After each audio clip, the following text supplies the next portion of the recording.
Hey guys, what's up? Welcome back to the channel. It's just Joshua, your favorite Christian man. It's saving himself from marriage, of course. And I've played MMO so long, the only drop I haven't gotten is a female's pants. But anyways, today we're gonna be going over my mystic again. We're gonna be going on my main, and we're gonna be going over the mana awakening tree. I get a lot of questions about this. Josh, where do I go? What's the best for mystics? I'm a healer. I'm a DPS mystic. I'm a hybrid mystic.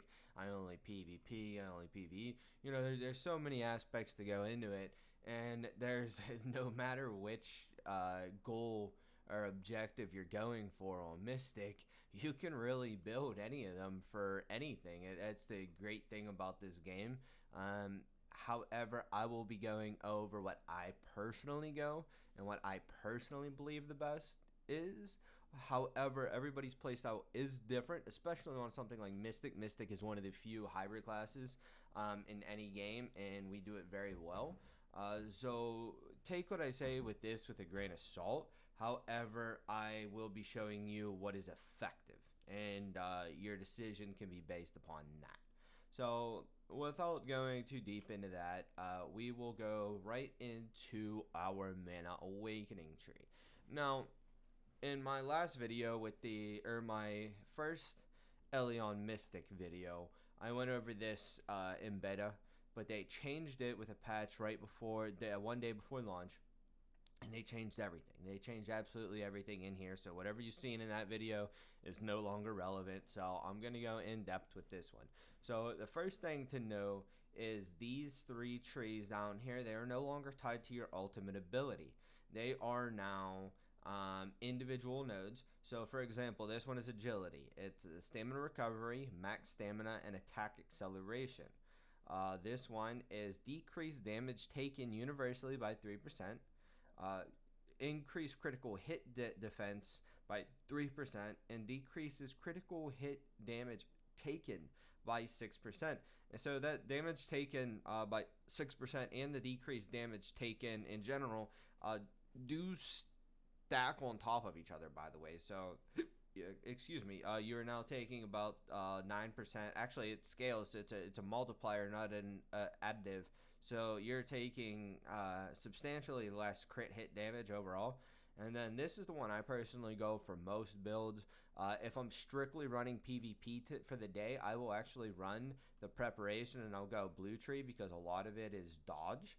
And then you get these main stats in all the trees, no matter if you're green, yellow, blue, or orange. You get main stats by 3 for all of these little nodes now. They're no longer different like they were in beta. They're all just main stats by 3.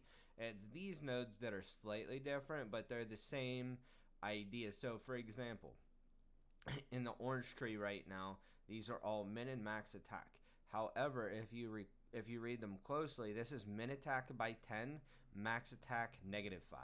This is max attack by 10, min attack -5. And then this is min attack by 10, max attack -5. I personally wanted my max attack higher, so I went straight up to mid, got all these main stats, hit this one. Then these ones are balancing, so you increase your max and your min, but only by 2. So it does even out between min and max. I go for max personally any chance I get, but I also want to go linear straight to the top, and I want to hang to this left side because I want to pick up these nodes when I get there without having to invest too much into these trees. So what I'm doing is I went right up to powerful weapon, then I go to balanced weapon, take the middle node on the T3, which is sharp weapon, hang left, zigzag back to mid because we can't go straight up, and if we went straight up here, it's still the same amount of points invested. So we hang left, do balanced weapon again, and then we grab this node right here that ties into the blue and gets these nodes that we want up here. We eventually want to grab this one.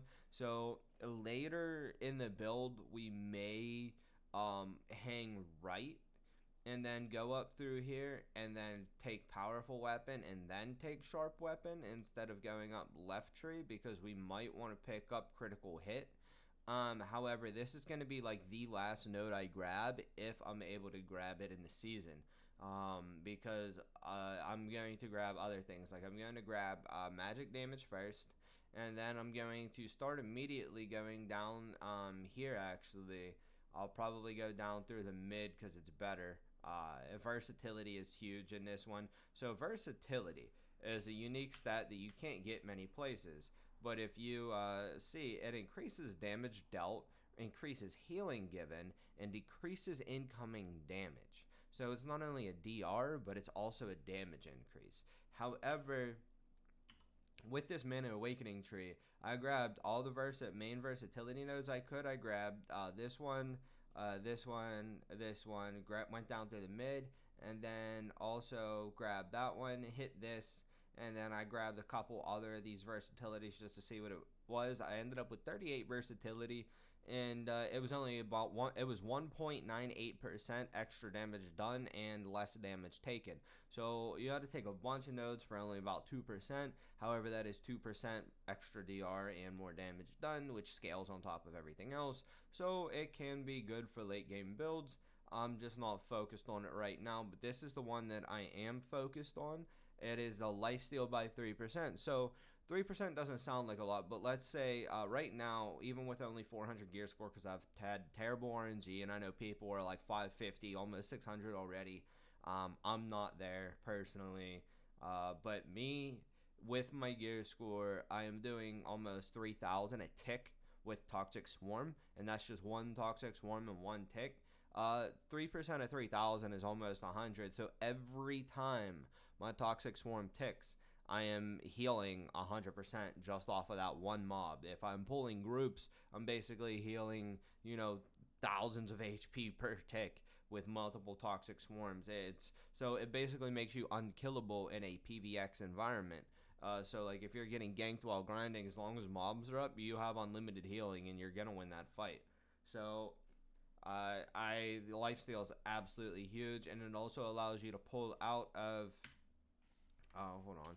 It also allows you to pull out of this, the combat HP recovery regen, and go the energy recovery to actually scale your damage even higher. So, but before I even do that, I'm going to go down here through the blue tree from here and grab solid armor and then balanced armor. And then we have a couple options here. This is HP by 10, 10%. This is decreases damage taken. This is going to be my first one. I'm going to go from magic power down here and grab decreases damage taken, and then you can also decrease crit hit damage taken to make crits do way less damage to you, which is really strong in this meta because everybody's critting. So I'll probably take these two and then stop there for a second and then start scaling down and come down to here and grab the lifesteal. Now you got a couple other things in here, like the energy recovery 5 is also really strong, and then the healing given. So those are all options, but we gotta remember that there's only a limited amount of points in this season, and each one of these big nodes is 60 points. So one thing to also keep in mind is these transcendents. You can grab one of these are your ultimates. I personally go the defense one. It is absolutely amazing. You basically get an ice block and you push everybody back. It's huge for it's huge for PvP. This one is the other one I would pick if I was going to an attack one. This destruction one ain't bad, but it's a cast. You have to throw it on the ground and cast it, and it really sucks because you have to stop moving and everything, and immobility in this game will get you killed. And it does like no damage for what it actually is. So I personally go preparation for the defense, then I go amplify. Amplify increases all damage done, it increases all damage done, but energy used by 10%. So you use more energy per skill, but also do 10% more damage. Now, with that also being considered, I also spec into frugality then, which decreases energy cost by 10%. So I basically get, by taking these two nodes, I increase all my damage without increasing my energy cost. And then with more mana, I either go skill attributes, which you can get up to 15 free skill attributes with this scholar, or I go dodge. Dodge is really high right now because a lot of people aren't building accuracy. So the more dodge you get, the less damage you take, which just scales into being a tanky monster. Meditation is also a good one to consider. Meditation increases Newman by 1% every second during combat, which allows you to just scale your ultimate defense way more. So within 30 seconds, you'll get 30% free off of that, maybe the other 70% from mobs or whatever, but it allows you to basically spam your ultimate ability. It's pretty huge in a PvX environment.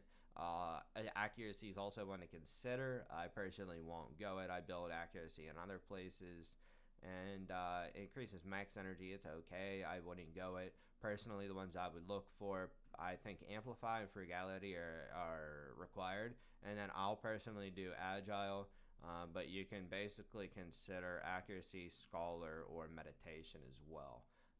Outside of that, I really wouldn't go. I wouldn't waste points on combination, and I wouldn't waste them on destruction. I just personally think they're not that good. But that's pretty much all for the mana tree and how to build it. A couple keynotes I'll throw in here real quick is season rewards. So the higher you go this season, the higher you'll get next season. So if you look here, it starts at level 40 is when you start getting things for the next season, and the higher you go, the more good stuff you get. So when this season ends, if you're level 70, your level 70 is required, which is max. You get a Manda Transcendent Weapon box, so it allows you to pick weapon and secondary weapon. You get Radiant Succession Stone boxes. You get Equipment Growth Material boxes for Legendary Reset Scrolls. You get level 3 Transcendent Rune chests. You get a huge chunk of Mana Awakening experience that is like, so for everybody, what's the lowest it goes to? So everybody from, let me see. So anybody from level 40 and up gets this Mana Awakening boost, but it's 2.1 mil, so that brings you to like level 38 or something next season. So like that's huge. And then for maxing out, you also get the special title for Month of the Lion Mana Transcendent, which is probably going to give us extra stats for wearing it. So that's a huge thing to consider. You can hit these for Mana Awakening tips. Reset mana. So you can use these Mana Awakening reset scrolls, or you can get them from events, or you can buy them from 50k from a general goods vendor, and it'll reset your entire tree. So if you do make a mistake, it's not that big of a deal. It's going to cost you 50k. But that's, I have money guides for you guys, so 50k is like 10 minutes worth of grinding, no big deal. Other things to consider are you can make sure you do all of these. I personally love Odin's because I'm grinding out Transcendent Runestones right now. Black Mecha Bases is best in slot EXP all the way until like 49. If you can get an uncontested spot. Dragon Garden is one of my favorites. I pull room 1 and 2. I've made several videos on that. Then you also got to, Sandstorm Valley is also really good. You can get reset scrolls and legendary accessories. However, these mobs are actually really tanky, so I wouldn't even push this until you're like 550, 600 gear score potentially. And then weekly portals. I prefer Exiles or Dragon Garden. Exiles, you can get tons of bags of gold from the vendors. There's PvP. There's really good grind spots. And then Dragon Garden, once again, it's just the same thing, just higher EXP gain. So you always want to look for these dimensional portals up here. So when the weekly's available, there's time slots on it. You'll see this pop up next to your mini map showing you how much longer you can go in that weekly portal for the week. They are in time slots. Now, if you look at these, there's time slots for all of them. They're all the same as far as I'm aware of. They might change them in the future, but there's 6 hours per day. You can do a weekly and only 10 hours per week.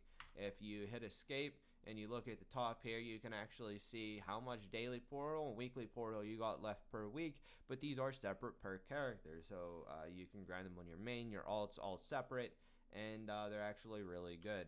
Now, one last thing to also know is if you go to the marketplace and you search mana, you can actually buy mana experience off of the marketplace, which late game, this isn't cost efficient at all, but early game, this can give you a huge boost and huge jump to your stats. So if you grind a lot, if you make a lot of money, you can invest into this, and it's a direct upgrade to your stats. So take that into consideration. If you guys have any more comments, questions, concerns, anything you wanted to see, anything I didn't cover, please make sure to drop it down in the comments. If this guide helped you in any way, please make sure to like and subscribe. It helps me a ton. It helps boost the video up in the algorithm so other people can find it.